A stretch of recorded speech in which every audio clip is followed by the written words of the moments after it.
One of the most famous sayings of Jesus appears in none of the Gospels. Rather, it comes in part of a farewell talk Paul gave to the elders from the church in Ephesus, at a time when he didn't think he would return to see them again. At the very tail end of his talk, recorded in Acts 20, he quotes a saying of Jesus, and as I said, it is the only place in the Bible that records this saying. But although it doesn't appear in any of the Gospels, or anywhere else for that matter, there is no reason to doubt that Jesus did say it, for it is certainly consistent with what Jesus taught and preached. Hello, I'm Stuart Baskin, pastor of First Presbyterian Church of Tyler, Texas, and this is your daily devotional for Thursday, February 24th, 2022. On one of Paul's missionary journeys, he found himself in the town of Miletus.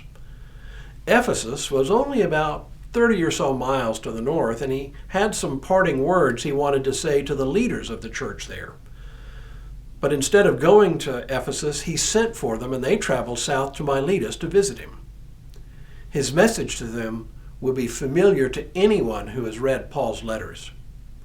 He warns primarily of false teachers who are sure to come to try to sway their views away from what they've heard from Paul. His final appeal to them is actually based on his own character, namely, that he always paid his own way on his journeys, not relying on donations to support his work, so that no one could accuse him of framing the gospel in a way that would be seen as calculating, as being geared towards making the gospel profitable for him. The clear inference is that they should be aware of traveling evangelists who asked for money. He said, "I coveted no one's silver or gold or clothing. You know for yourselves that I worked with my own hands to support myself and my companions. In all this, I have given you an example that by such work we must support the weak." And then he says the words we sometimes use in the offertory sentences. It is a quote within a quote. Paul says, remembering the words of our Lord Jesus, for he himself said, "It is more blessed to give than to receive." Short, pithy, direct. And it works on more than one level. It works as advice from Paul to the elders from Ephesus so they can determine who to trust and who to watch out for when traveling evangelists stop by their city. It also works as general advice on how to behave toward others. Consistent with Paul's message elsewhere, generosity is a cardinal virtue for the Christian church. Finally, it works at the level of general guidance to us as we try to walk the Christian walk.